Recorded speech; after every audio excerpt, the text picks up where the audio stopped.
viau na ka sawa kan speak ang tena hun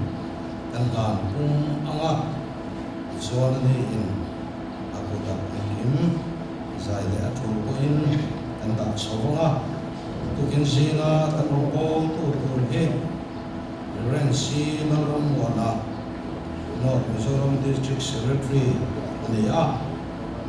ama kan sonan kan sa in iloding ko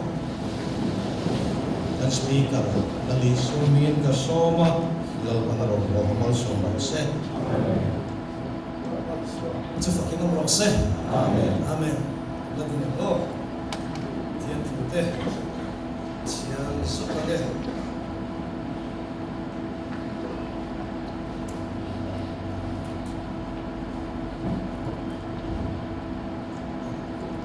tiang tu ngai thang Zakaria Bungli Chan Ruhil kan siarage chuda chuan kan hena heng hi Zerubabel ne nalal pa thu chuni a chakna ni lovin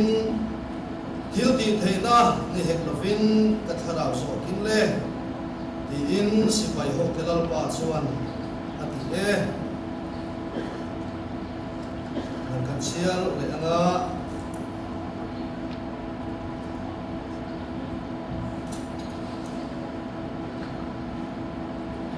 Genesis kung samthung panga chan khat ta changa chan thung thuzovin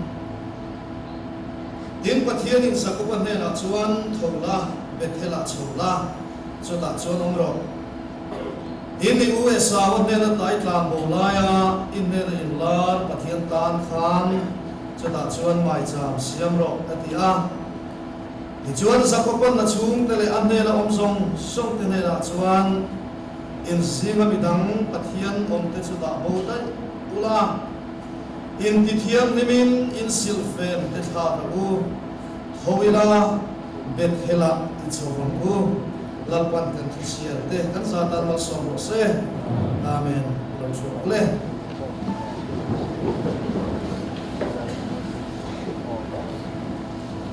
hun nakal de to Marat su in khom ban ma chon ka sei zo tu ra ngai la ichuan Thomas Whitley kan nei ve ala Aizolis District Conference voi som le pariat na mangve thei turin pathianin kanun na chak lo tak te min su a in chu mi piala ma chuan kan ho tu tele pathian du sak na Samin thầy hun lutak mai ahun chalai ber mai min han buat sai saka kalom le an min ne na polon thu kan soya inai venia yang vela district board member zaun tak tak te executive board member zaun tak tak karong bol pui tele kan pensioner te in general le department lama kan suai tu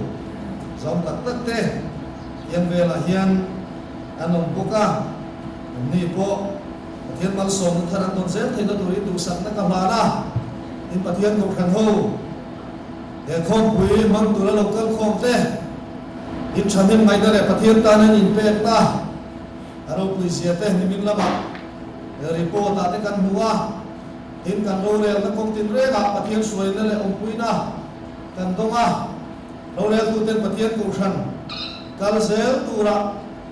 Thiệt cầu khăn hiên malam pan sala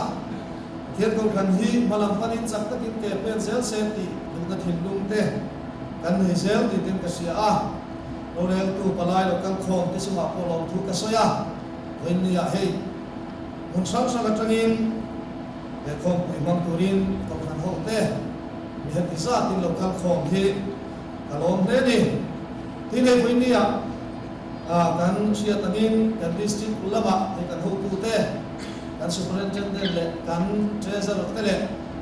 department lama kan suai tu te le kan rong bol pui dang te wengia inon troi oma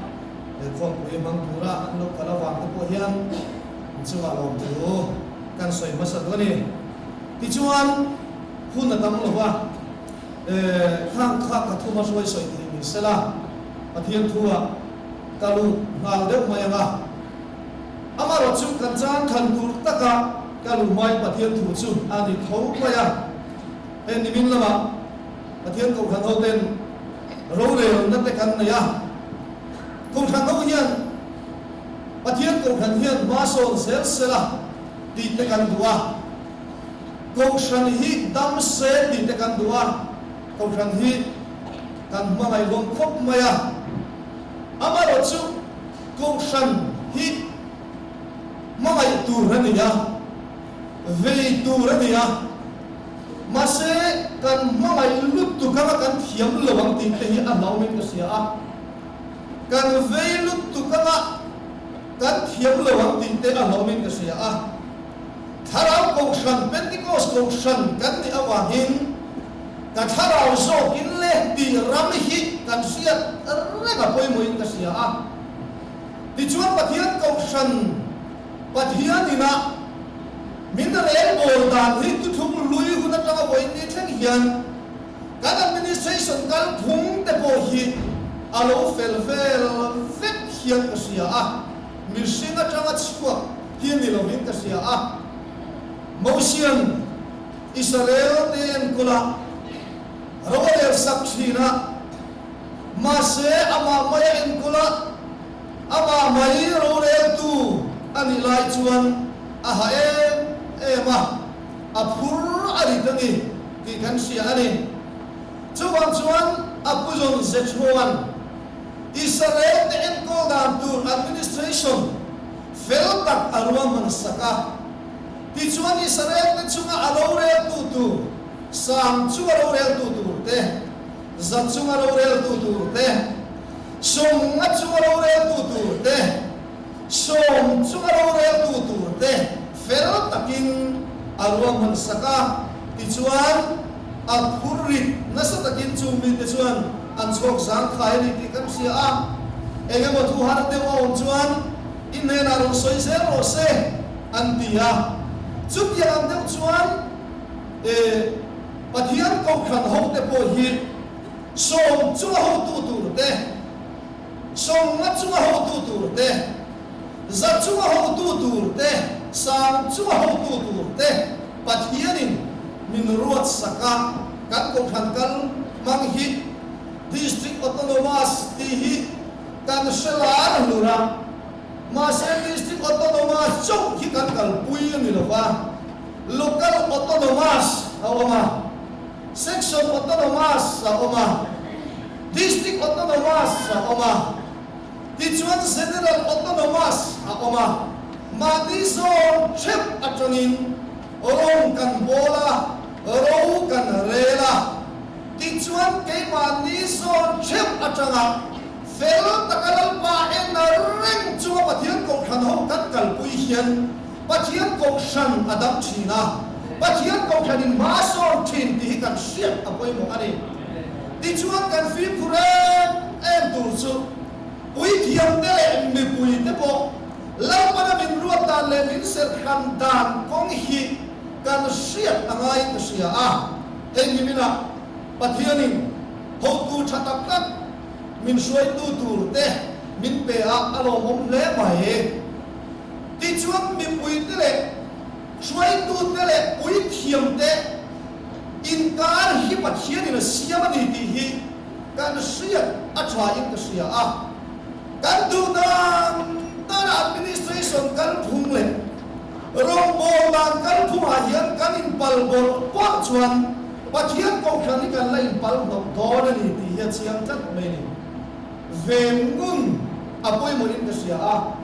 kan ti thei ve o ti awang ringota en kim mai ti tum veri ngote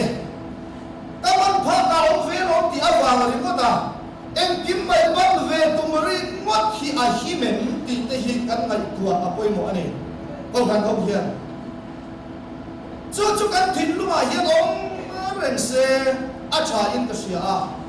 ega tinge le viet chi te singa kora te dathana te apira te ona te en chu bi ba chuan lo real tu milang sar tak tak zanile songa Israel mi zinga lo real tu milang sar tak tak zanile songa em wangin nge lấy ka pina alem zo vet kan ti chuan Moses aron chunga an phun noya inin du emai mi pui te chuan thiam lim theu sia lalpa pon zinga om sia em wangin nge lalpa mi pui ho pum khom chunga inin da chung num bi an tia lalpa na aruam na asep khan na lam ngai tua mi alvin an ti thayam song song le an ni nang song song kha ti fe thei ti an sia da bang khan Raurean tu mi pui pum kho ho khan Moses le aruam na lalpa na asep khan na kha ni si ka an soi sel kat mai ni ene an chu alu then oral na alu then kat mai ni chulai kar te chu kan ngai tua ngai kat mai ni pathian ko kan no te kan dal zel na ko ma hian in pui thiam te kon pui thiam kan ni na form kan rom bo na le kan ni na tin mun kan hu him thiam ngai chumi ni lo chot ke ma dia ba khen ni pui nan tuar ve don ke ma ni kon kan tuar ang dia long chat me ni mi pui dai kan fin to la ti sa ko ma bo kan fel to la kan ro pui to ani mai the Masa pathian ko shan ero hi chu pathian min ruat dai adam lawani ti hi kan sia ta ngai chat me kan thin lu ho ren chu pathian ko shan ho te hi filosofia ai ngat lo wa information technology a pathian ko shan ye ngat lo thara thiam ni thil ti thai nai ngat kan ni ti kan sia ta ngai a chu lo chun rong po tu lo pan min ruat le min sel khan na ki kan sia pu ya ngai khop mai ti ve thei le kan in siat na hi antai sual na ni khat mai ni Israel la musia kha alo ro pui tol tola alo chak tol tola ti chuan alo in ti ro pui ta pui thiam ke chan ho mai cha ro bol na ti ve thei ne in siat na ni khat mai ti chuan mai cha ba lu ta rim tui hal tu na lu to rok maya ka ti ve the ya lo a ti tlat mai ni ti ve the anga kan ngai zong zong ti ve tu ya him lo ti hi kan sia ta nai basen pui zinga basen pui than chua o ni la la para aser shan la para min ser shan na la para min dai tan nei kan sia ta nai Cumi ati lo kan in balbor bor chuan pathian ko khan kal zel tu hi angai ko om thei hi kan sia ta minan ti ri ngot ta dilo minan ti lam dilo pathian tu ta zel chia kan in thir ngai usia po mai cha malu ta rin tu hal tu rin ka ti ve thia lo matia engati nge ti ri ngot ro puye in ti ve ta chắc to cái in ti về đó pathian ko khana hian ro pui ka lo in ti ve ni mai thei chắc to ka lo in ti ni mai thei ka lo thon ne ma ni mai thei chiam ka lo in ti ni mai thei ka thon men to kan ti ni mai thei ni ma se chung chu ti ni in se ma ni la kan ti tur chin na o ni ti hi kan sia ta hai lau pa tu kan chu a theng ti ka lau chat pe chuan chuan sia bo alu do rok maya ti chuan pui thiam azarian le pui thiam somaria roi nam zui lu ta uzia tisu kha in chan vo ni lo na pa pui thiam te chan vo ni atia ma se uzia chuan ka ro pui ve to ka chak ve to chuan he hi ka ti do ni atia ti chuan a thinarim thut maya chu ve lal pa tu ta chunga lu theng ta a chal ha tangin phar lo om ta ni chu a thi ni thengin chu phar chuan musia chu ti wal phawa ti mel theng ta ni chu awan la om te lu em te ro chu wa chu pui thiam rual te po ka thoi ni ya pathian ko kan kan en kol na ko a hian la pa na mi no ru ta chin le ra man ri ka du hum him thiam mai ta le ka du hum him lo chuan a chu changa piang hian an chu bor ko ren do mi pui te pon ro re tu te pon ka ma siat fu angai tat me chu ka thuma sa hian soi ka ti chuan kan thu puya kan lu du chu voi ne hian soi tur tam tak lal pan min pe ka sia ma seng soi bek na hun ni lo thular tak chak na ni lo vin thil ti the na ni lo vin ka tharau so in le ti khuna kal tam ko a ka soi le ngai lo dar ka ni ba soi ngai lo taman le em na chu thu re tak po soi la pulpit ka lon to jon ka ning thei tlat lo ni pu chuan ning ma se lo thu so lo bula sab na ni lo vin thil ti thei na ni lo vin ka tharau so kin le ti ram hi alar khop maya thu thum thar rong bol na ata ra pathia ni na ape mai lo ni la wa thu thum lui kun pathia ni na api te aem kol na ata ra ni hian alo mang chang dai khop mai hei hian pathian ni tere man ren hi la siam tun kho chuan khovel nen min ti sangta ati awa hian khovel mi kan ni to lawa lampan ata ami ata aser san kan ni to sia ani ko na le akai suai na po khovel thil ani mai lawa tharau so kinani ti hi chung la pathian thil ti te na so ka pathian mi te yan suai kan ngai ni en kol kan ngai ni ti hi voi ni a hian kan sa vai kan siat thar na voi mo that mai ni chu kan siat fu lo chuan pathian to kan ni kan te sual fo don mi tau tak chuan khover fin na le ro pui na le thiam na takin pathian kong san ya thi thina an thir sual thina chuwa chuan ro bol tu te ko an pa ni ai bol so le an ma ni ai ro pui lo so an mai chuan an busit mai thina chu la ma ni mi a lo khover at ka pathian kong san ni chuk thir chi ani lo chu la pathian thil ti thei na ta he kong san ni thir chi ani ti hi kan share hoi mo chat mai ni kan mu fu lo wang ti kan lau chat pathian kong san mangai tak tu ni kuma then so la district conference kan na ya ta tu ko pa chu al a bor mai ka ko adik tak chon ko kan ni kam mangai ve ka pha ko ka ve ha zam de po hi kam ni de ra ka fe to ka choi po tu lo chu wa chon ko kan ni kam mangai lut tu ka ba ka in khon po ya tui to lo re so ba kan ka be po ya tui to lo re ti ka ai do không này phim trên cái sợi phóng xin tập cái này anh xin ông nào mà sống xuống mà ông em có cái đó hết quân ta lồi lại các cụ là những học đấy thầy không ạ chúng cần chưa anh không lâu đấy mà cái ông cần tiếp cùng cần sẽ anh không đâu á Christmas ní là rồi không á mai sao mà hiện không em hiện là rồi khé à nó rồi khé không á cái không lâu vâng chân em đâm vào đâu này đâu con sai những cái đồ nó lại vào cái gì thắt tiền của họ chứ mà không về miền Tây trong cái gì đó đi xa là các bạn thiên con sân đấy cả nó phê cần bằng ngày xuân cái mà đi quốc chiến cần tua nó cần chầu hòa không chỉ cái này chứ mà thằng nào so các bạn thiên con sân thì nó cái suy cần yên cầu mà ngày nào cho Christ mà ngày nào cho các bạn thiên con sân thì cần yên con là văn quên của em lâu ba học cái nó sẽ chứ mà ngày nó thiếu đi cho sâu chỉ cái này quên một thằng mình Israel te po hi pathian ila en ko dan hi tharau so ma hi lo ya Genesis bung khana hian kan huma tui thuk tak chu te chu pathian tharau cho la opre ga ti kan huma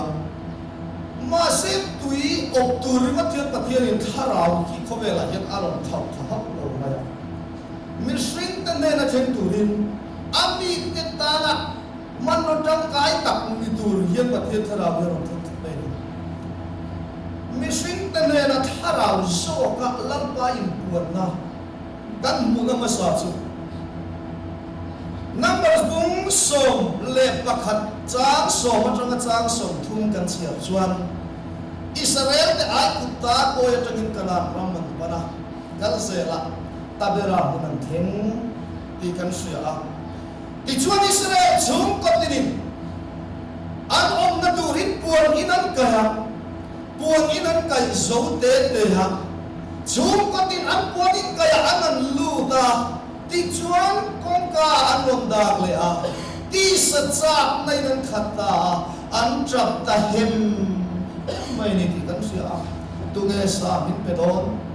ai ku tar ma khan fang ma te kan ea don fo te kan ea masir te kan ea pulun hel ai mi te kan ea sangha te kan ea masik kan thin ro so do eng ma pe sei tu kan nei tolong mana chong lo chuan tia nu thing patling nau pangrualan trap hem mai nau pang pakhat trap hem po har sa tak lain nu le pa huan nor chu aratha mo tang tiro Mausia po mga maniti kan siya ni chuan Mausia chun la pa heng Israel ni pui song sa ka shin nan mi niya ega tinge hen ni pui phuri ka chunga heni nga ta mai le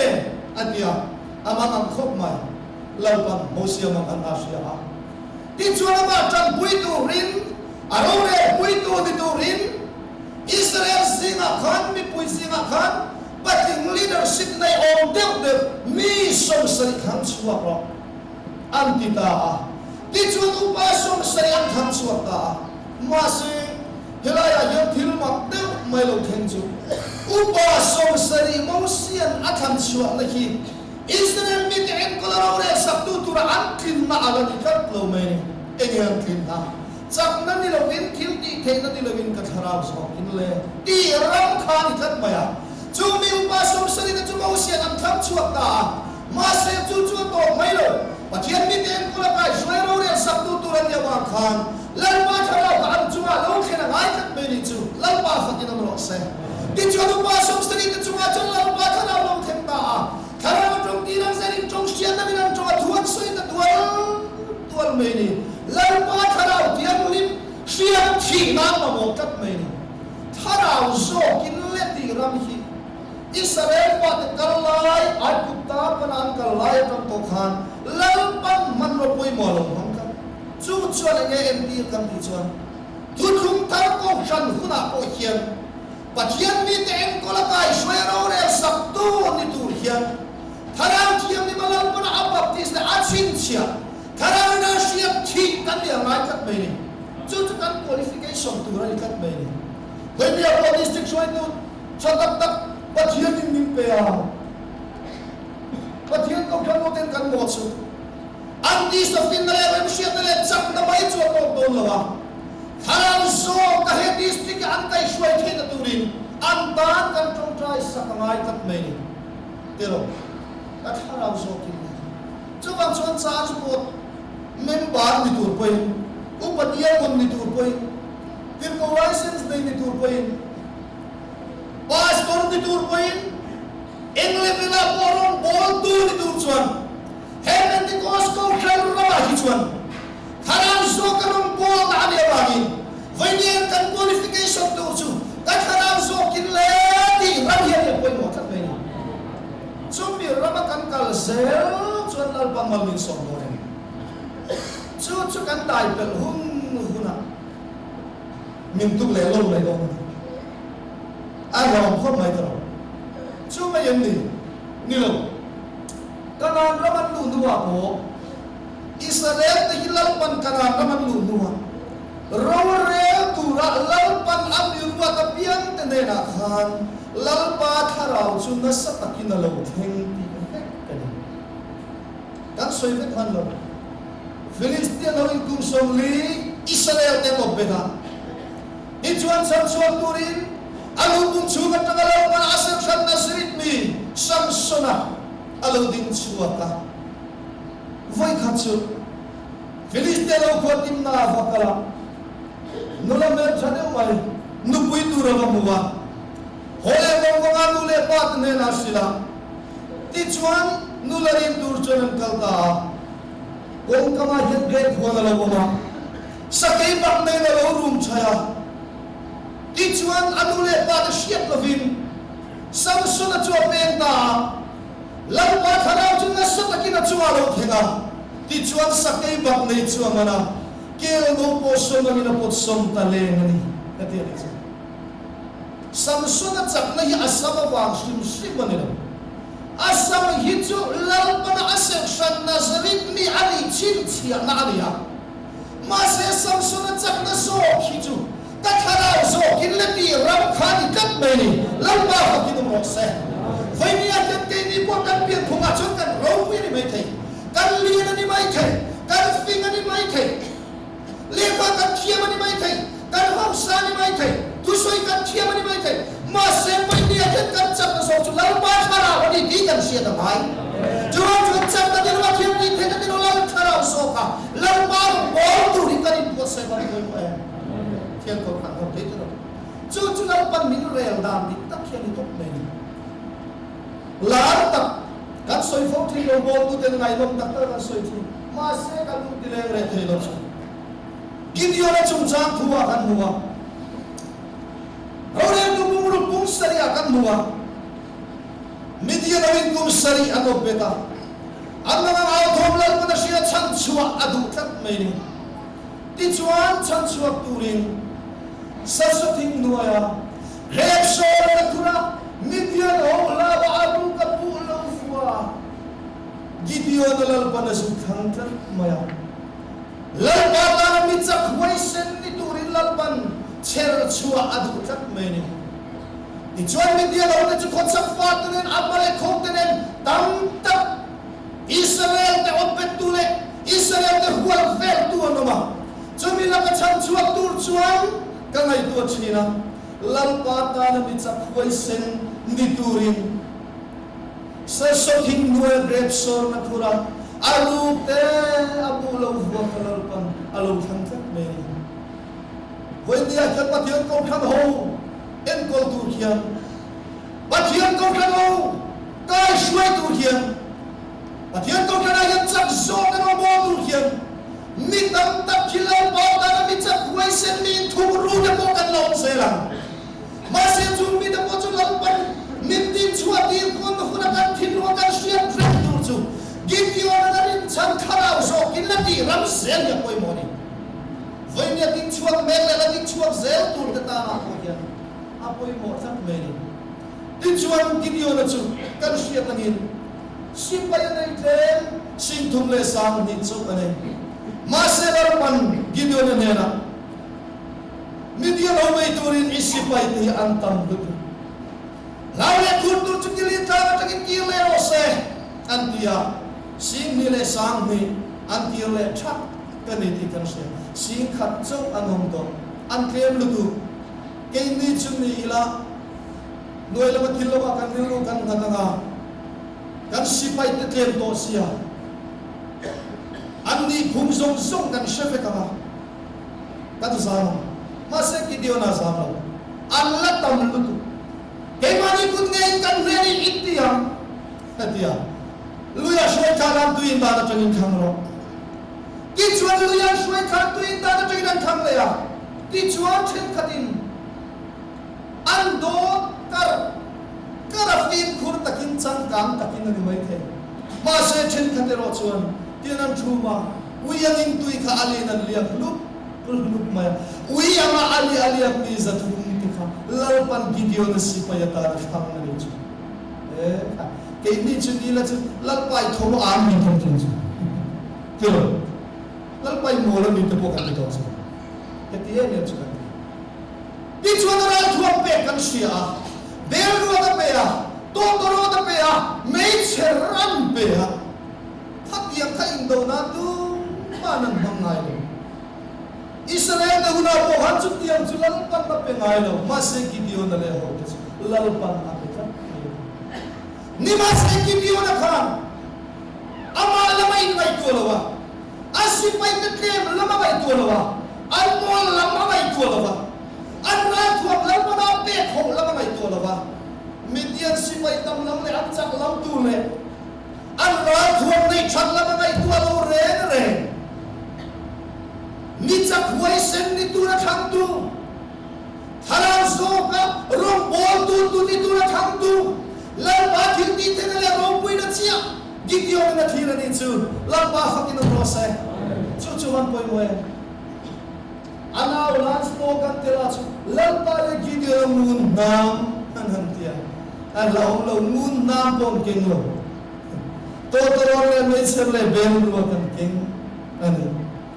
masa na ulan te an to tham te an me ser chin te ben lo fuak ke ka en kim mai khalam pa na lo mam tu alo dia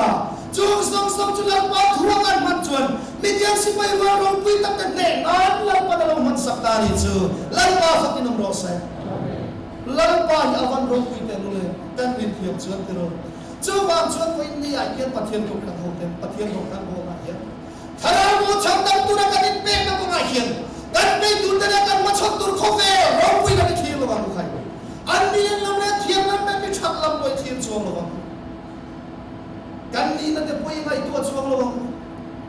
kan mo da na mo kan na thei da na mo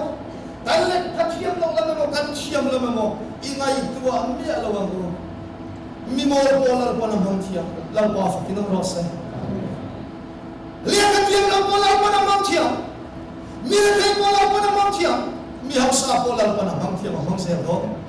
mi thiam so te polar pa na mang thiam mang se do ma se la pa man ka tu chuan lan pa i mana tan ka in pe ti thara so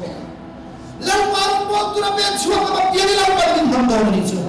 chu ma chuan ka thara so kin le ti ram zel apo mo para so ram hitro chu ma yan ni lo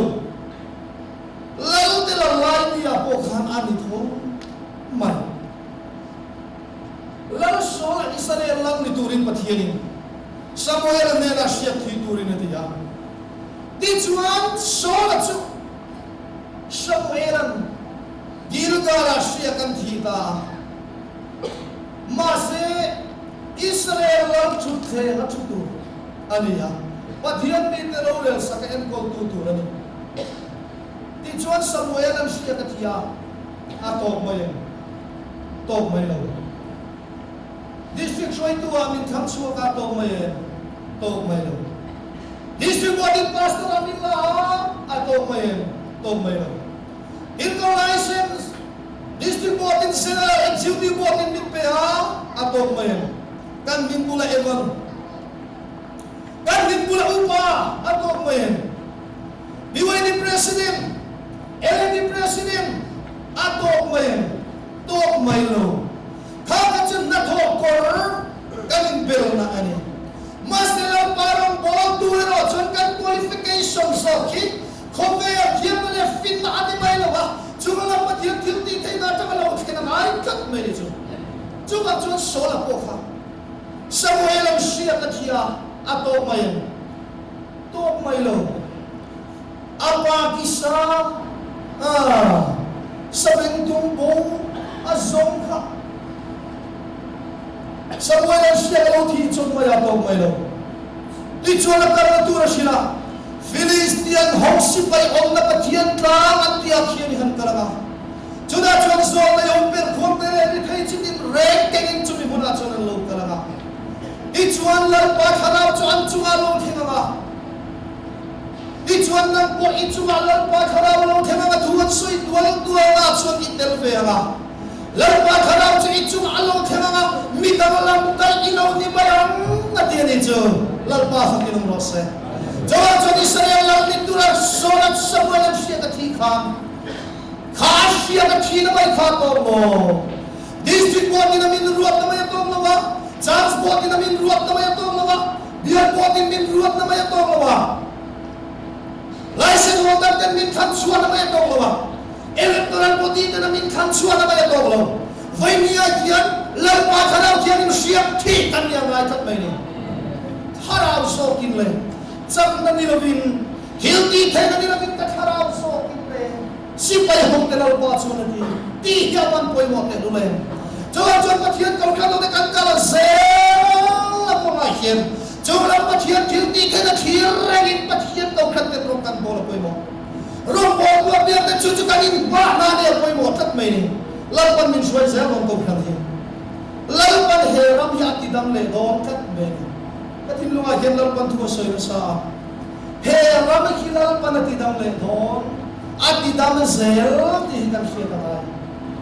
ma se lal pa na thole lal pa oi ro chu kan ngai chan thiam ngai kong san hi thar san na kan han to kha kan na khop maya ti dam hi kan han tum na sa khop maya ma ni zon chema chang hian adam na tur ne kan ngai kan soi noi mai ni mặc tiêu chuẩn phơi lệ khát ti dam thut te boi chen chuan kan tumin ka sia ma sen ni bia lo mi shingin nan na kan tuara a chen chu kan bp te sa bp sang le kan diabetes ne ya malaria te lo ve ya zoitis te lo ve ya akal te lo na ti chuan doctor ai nem ti ra doctor chuan investigation la ka ngai ni hi tia chuan investigation sang an la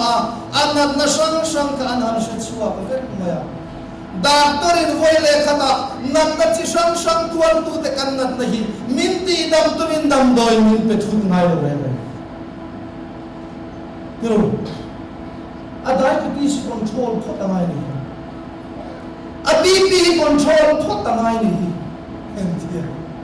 malaria lo ve abi ta lo liam tela ni phei chuan ami liam ti dam thot ngai ni malaria dam doi kan pe chuan azwal zel don sian hantia ti khan asakalin dan dam thei na tur khan zo oin muam changin ati dam na masatur ngai to ti khan minin kol china ni ni chuan kom khan te kan na me kan ni sia mani zo chang yan adam doi tu ri sia ni kan ni sia kanan the khom tak thina ni tro kanan the khom yan voi le khata yan ti dam thum tum thut mai na chu nan bing pilet na samai gring ni atal so the ni film khur yangai ve tak men hemi ko mai cho pai ni ya pathian mi da pathian ko khan kanen ko le kan rom bol sel ko wa yan Pentecost ko shan kan ni ti hi shene lal pa fa kinam ro sa ko shan tan kan ni long ni min khan ko khan dang bi so kan ho adin sa bol dang kan ni long Pentecost ko shan kan ni ti hi kan sia da ban poi moy jawa chan kan long bola kong tin re a kin ta khala so kin na ti na min ro ki bola mu khai pathian ko shan kan bola ko khala so ka chi ko shan ni mai te mu khai isa dewa ko khan kan mama kan en ko la isa dewa ko khan kan fe chuan a fe tu te kan in fe kholo na kan in siama kan liam a thi tok the laom de be tharau so tin poi mo em o la chuwa chuan lal pa tharau lo the mi dang lam dai ilo ni ma ati kan thu ton na kan se pathian ko khang ho te kan thuma kan soyam khan dangalam tur ko kan ni ti hi kan in siat awan ko me khome ro pui na le ti hian kan in nerena tu te mo ro pui tak ka le ti hian kan in nerena ma se kan thin lung hi sapo na kan sa ma ti hian ading ma kan kho hoi kan hoi sualam ti kan ha Zaka mana chung te na in ti thiang min in silfen te tha ro thoi la te thelai chowa ati aro in ti thiang min mo in silfen te tha ro la thoi la te thelai chowa go bekhel chula pa om na mun ni lam pa kha kinam ro se voi ni ya in ti thiang min pathian ko khan lo te nun ta lam nei kan silfen kan chapo na silfen te voi ni ya ke tan pol ho na pa ya kan thiam lim lo na silfen song te chung chu li kai kan sa ba ke be khela chom khai lam pa ba hian in lam te khai lam pa ba hian in ta chuak te khai so mi ki tu chuan kan in pot sai awan poi mo te lu le pero sinar phai so la mi pu ya pum kho chuan hong khopui siamila in sang achi bawan tong tu in sang kila kan miniti thama kan tia ma se chu ma hian pathian ko kan ho te yan khovel khila hian min than te kan han cha ve le to ve o ti ba me in sang sak te kan cha ve le to o ti te ka mai ko chin kan min than na tu hi voi dia hian mai ko than kan than kan in ti min than na tu information technology kuna kan check to media beauty thai na achak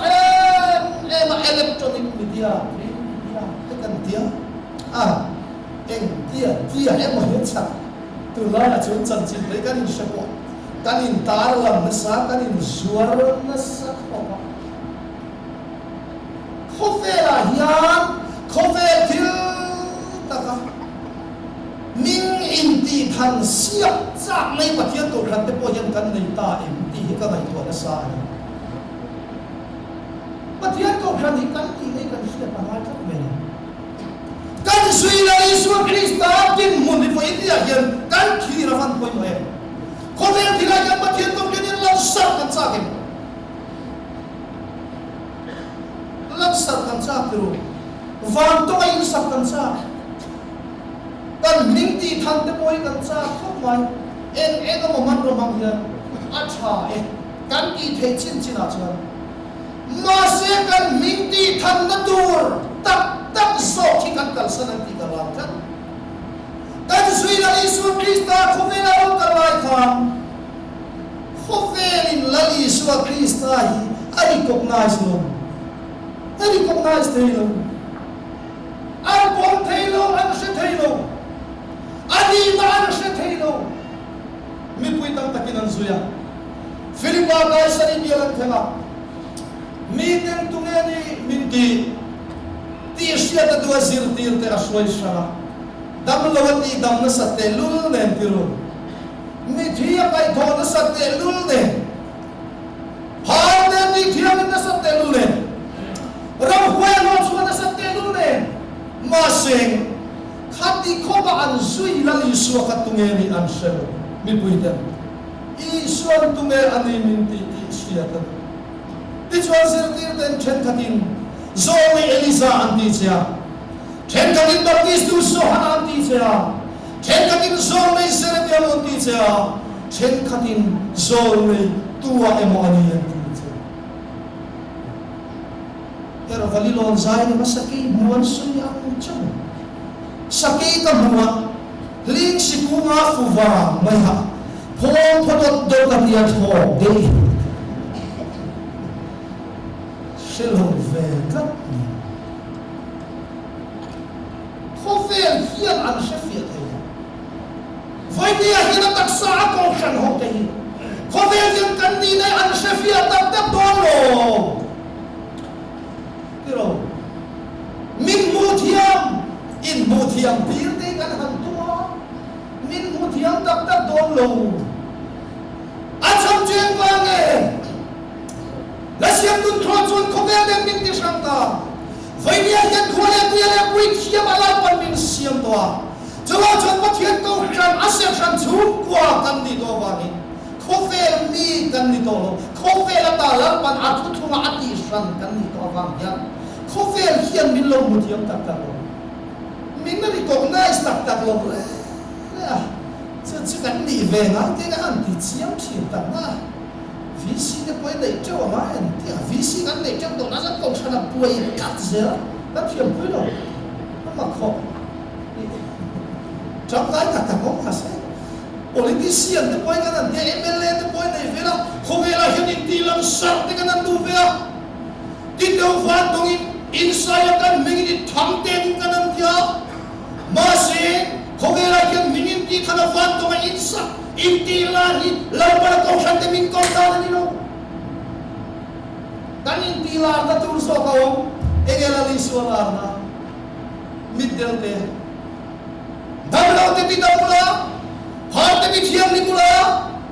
mi thiti kai thomula hem som som ya thon in muwa athon in mua athonin peng chu atiani chu lalpa fa nam ro se voinia kan pathian ko kan no te kan in ti lang sar na tur so chu pathian ti kan ya wangin thil ti thaina thu ni khararin ro ki bola mu khai ek din ye bola na ti Timothée ka to na khan pathian in mi te lau turin tharau nin pelo abai pun ka wa ka chuan pathian in lam na tharau nin pelo dia Marcel in tren ka ta chuan Timothée ka to padil bum ka chance pathian in mi te lau turin tharau nin pelo thil ti thaina le mai na le ni lu fel takkan nei ti na tu lau pan tharau nin pe adin is lau pa fa kinam ro sai Jola chon pathian ko kanu te rong bol tu song song ko voinia hian khomela hian kan lang sam na tur so chu thil ti thaina tharau nin rong bolira tharau so tin rong bolira ta lo te ti damila ram huai te not so tila hom te ti thiam ni bila mi thi te kai khomila ki chua kan la mai don ni khofel thila kan lan sa tum na le la kan tum na lam hi chu lan pa na o dem ngai la fa chu ni apostol te la ta so chu Peter le so na apostol se ne ba an kala bigina tong try to in kala ni chuan ko khar moi pula sen kum som ni chuan ni tin ku to chu thino ma se en ma be tur che kan nei lo kan nei chun na san ni so min ke in ka ro an ti ha e chuan ani so min til ni thai na ba ni lo dam ta azep thei lo Jom yang di dalam wang cuan Peter le so hana chu Jerusalem Allah na men na min lo la ta la ba fa kin lo sa Isu awang min Allah ta an manta di chuan lo re tu te ma suaya Thil tu mi puyan ma di exam tum tu ri ma to ba bating lir ka sanga ni Hemi ming yan wai khat ma thu soi ko su Hemi ming thil ti thai dai wai khat ma mam to su an dia Ma sen nam ni thu so mai pathian thu so mai nam ni thu so ma dik so to nem ni Keni so kan mu le kan siat dei sai le ka long thai lo man dia la Yesu Krista mi thil ni thai na chuang khana kharau so kin ro man bola an din na pi ngalal pa na din puya Peter le so na khan hir fam fa le khathiam lo ni mol mai an di ti an sia ma sen an thil ti awang in mi zong so min pathian an choi moi ta atian hin sin lampa fa kinam ro sai Pentecost ko kan do te kan la le na tur sai kho man wan pe te nu le chong chai ru po na ma pe te nu le chuda ru po na chuti sa tam le ta chuti sa ni shwa mi kin baptisma chang le ta chuti sa ni thara wan dong le ta har te ti thiam him la ram hoi te bat so la mi thi te kai thong la chong cha thoni ni hua thoni pe lampa fa kinam ro sai Cho khomera hian kan la na tur ni thak me kan ming thak ve na tur ni khomer thila hi chuan enjoy kan viam pot ti mila ram pan enjoy kan lo chana thei lo lam pan enjoy kan se ro se apoi ti na mo ma se pathian ko kan au so khomer thila kan lan san na tu le kan ming than na tur so se o chak na di lagin thil ti thena na ven tharau so kin rong kan bola ma tharau thian thil ti thena ma chuan in rong kan bola ma kan khen china pilang alali suan khan bharta ti thiam ni min mga ram huai te no chhin mga athian pagan ni ngautan pathian pagan lo ring sel sara Isu mi nga suan me dam na na baptisma chang lo ken chang sel sel tharau lo te tharau lo sel sara lan sar lo po to bila min hum huai huai ni bila pi fu te an kat me chu kan lan sar na tu Ani chắc mình pathian ko chu chu kan hiat hai chu ang chan ke dani pom mangai nei ro kan ni bo sa to na thil ti khaina le mangai na le ru fer tak kan nei thina turin lal pan kharau min te ati awang yan voi ni ke pathian ko kan ho Krista ro huila ru fer tak puin lal pan bolira